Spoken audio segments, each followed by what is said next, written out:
भरे जंगल में टुनटुनी चिड़िया रहती थी। उसकी मीठी आवाज और रंग बिरंगे पंख हर किसी का ध्यान खींचते थे। टुनटुनी का एक सपना था, एक ऐसा पर्स जिसमें जादुई शक्तियाँ हो और वो जादुई पर्स उसे एक जादुई पर्स खरीदे। और वो चाहती थी कि इस पर्स में जितनी भी चीजें डाली जाए वो हमेशा बढ़ती रहे। एक दिन टुनटुनी ने अपने दोस्तों के साथ मिलकर जंगल की खोजबीन शुरू की।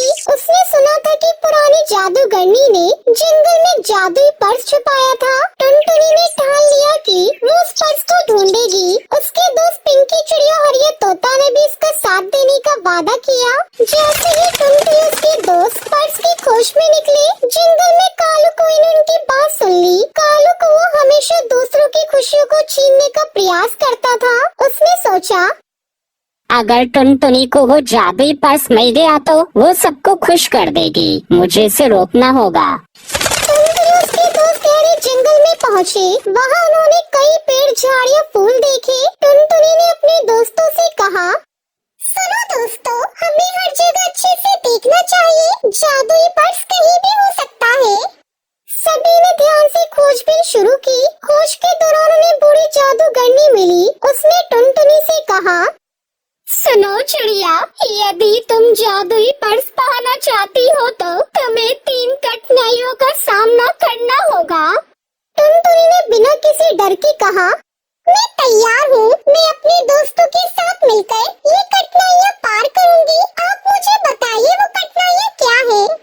तो सुनो चिड़िया, पहली कठिनाई है एक गहरे तालाब को पार करना। तालाब में एक विशाल मगरमच्छ है जो किसी को भी पास नहीं आने देता। उसकी पहली कठिनाई सुनकर टुनटुनी उसके दोस्तों ने एक योजना बनाई। हरिया तोता ने अपनी तेजी से मगरमच्छ का ध्यान भटकाया, जबकि पिंकी चिड़िया तालाब के चारों ओर एक पेड़ से दूसरे पेड़ पर उड़ान भरने लगी। फिर उन्होंने तालाब को पार कर लिया। फिर टुनटुनी अपने दोस्तों के साथ दोबारा जादूगरनी के पास गई और दूसरी कठिनाई के बारे में पूछा।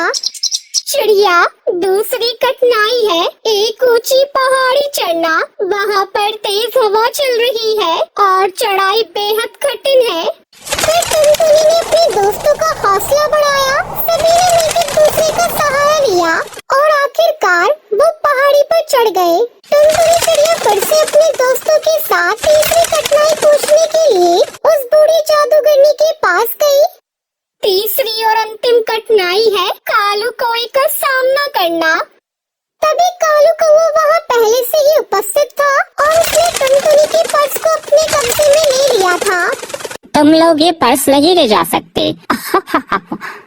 टुनटुनी ने अपने दोस्तों को हौसला दिया। उसने कहा, हमें डरने की जरूरत नहीं है, हम मिलकर इसे हासिल करेंगे।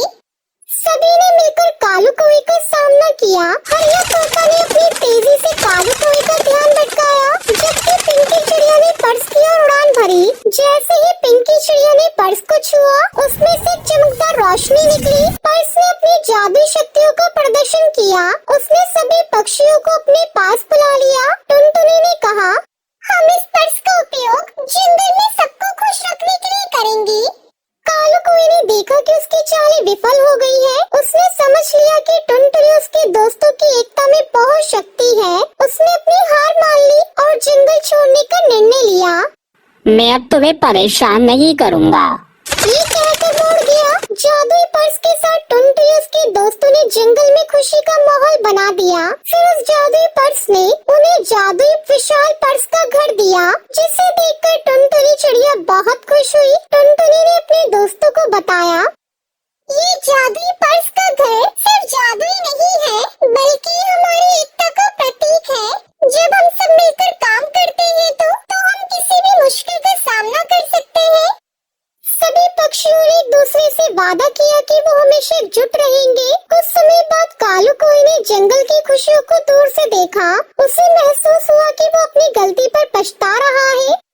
अगर मैं भी टुनटुनी उसके दोस्तों के साथ मिलकर काम करूँ तो मैं भी खुश रह सकता हूँ। कालू कौवे ने टुनटुनी के पास जाकर कहा, टुनटुनी, क्या मैं भी तुम्हारे साथ आ सकता हूँ और इस जादुई पर्स के घर में खेल सकता हूँ? मैं अपनी गलतियों को सुधारना चाहता हूँ। टुनटुनी ने मुस्कुराते हुए कहा, बिल्कुल कालू कौवे, तुम हमारे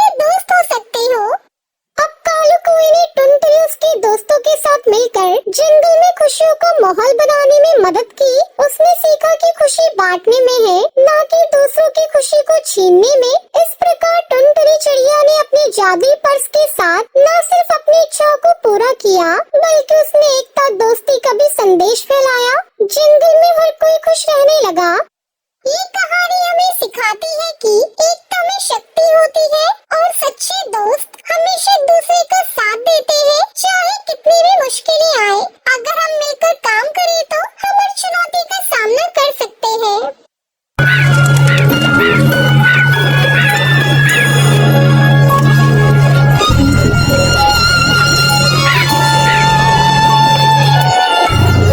कश्मीर के जंगलों में टुनटुनी चिड़िया अपनी बूढ़ी सास सुंदरी कौवी के साथ रहती थी। टुनटुनी की शादी को 5 साल हो गए थे, पर अभी तक वो माँ नहीं बन पाई थी। इस बात के लिए सुंदरी कौवी हमेशा टुनटुनी को ताने दिया करती थी। एक दिन सुंदरी कौवी अपनी पड़ोसन रसीली तोती के घर जाती है। आओ सुंदरी बहन, कैसे आना हुआ? चंपा बहन, मैंने सुना है तुम्हारी बहू ने अंडे दिए हैं, कहो कैसे ये चमत्कार हुआ? तब तक आप लोग कमेंट में बताएं 99 इंटू तो कितने होते हैं? क्या बताऊं सुंदरी बहन, मैं अपनी बहू को लेकर पहाड़ी वाले बाबा के पास गई थी। उन्होंने बहू को ये चमत्कारी प्रसाद खाने को दिया, जिसे खाते ही मेरी बहू ने अंडे दे दिए। मेरे पास ये थोड़ा सा प्रसाद बचा हुआ है, तुम इसे ले जाकर अपनी बहू को खिला दो। देखना, एक दिन तुम्हारी भी बहू की सूनी गोद हरी हो जाएगी। सुंदरी कौवी इस प्रसाद को लेकर अपने घर जाती है। बहू, अरे ओ बहू, जल्दी इधर आ। माँ जी, आप आ गए। कब से मैं आपका इंतजार कर रही थी। जल्दी भोजन कर लीजिए, वरना भोजन ठंडा हो जाएगा। अरे करमजली, तू मेरे भोजन को छोड़, पहले ये प्रसाद खा ले। पहाड़ी वाले बाबा की कृपा से तू माँ बन जाएगी। माँ जी, पता नहीं आपके अंधविश्वास के चक्कर में पड़ गई है। कुछ दिन पहले ही मैं डॉक्टर के पास गई थी। उन्होंने मुझे कुछ दवाइयाँ दी है और बोला है मैं जल्दी माँ बनूंगी। करमजली, तुझसे जितना कहा है कर, नहीं तो तुझे धक्के मारकर इस घर से बाहर भगा दूंगी। टुनटुनी चुपचाप प्रसाद खा लेती है। समय गुजरने लगता है और टुनटुनी माँ बन जाती है। टुनटुनी बहू, मैंने तुझसे कहा था ना, पहाड़ी वाले बाबा बहुत चमत्कारी हैं। ये सब बाबा के प्रसाद का कमाल है, जिससे तू आज माँ बन गई है। ऐसा कर, तू आज ही कालू को लेकर बाबा का आशीर्वाद लेने चली जा। माँ जी, ये सब कोई बाबा के प्रसाद का चमत्कार नहीं है। मैंने आपसे कहा था ना, मैंने डॉक्टर को दिखाया है, ये सब दवा का कमाल है। देख टुनटुनी, ये सब मैं कुछ नहीं जानती। मैंने एक बार तुझसे कह दिया ना कि तुम दोनों को बाबा से मिलने जाना है, तुझे मेरी बात माननी ही पड़ेगी। टुनटुनी, माँ से ज्यादा बहस मत करो। अगर वो कह रही है कि हम दोनों को बाबा से मिलने जाना है, तो इसमें क्या हर्ज है? चलो, मैं तुम्हारे साथ चलता हूँ। टुनटुनी अपने पति कालू कौवे के साथ पहाड़ी वाले बाबा का आशीर्वाद लेने उनके पास जाती है। दोनों पहाड़ी वाले बाबा के पास पहुँचते हैं। बेटिया, मैं तेरा भविष्य देख रहा हूँ। तू 7 बच्चों की माँ बनने वाली है। मेरा आशीर्वाद तुम्हारे साथ है।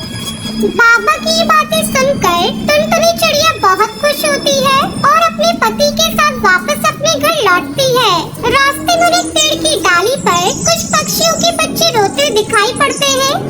अब हम लोग कैसे रहेंगे? हमारा क्या होगा? हमें कौन पालेगा? हम फिर से अनाथ हो गए।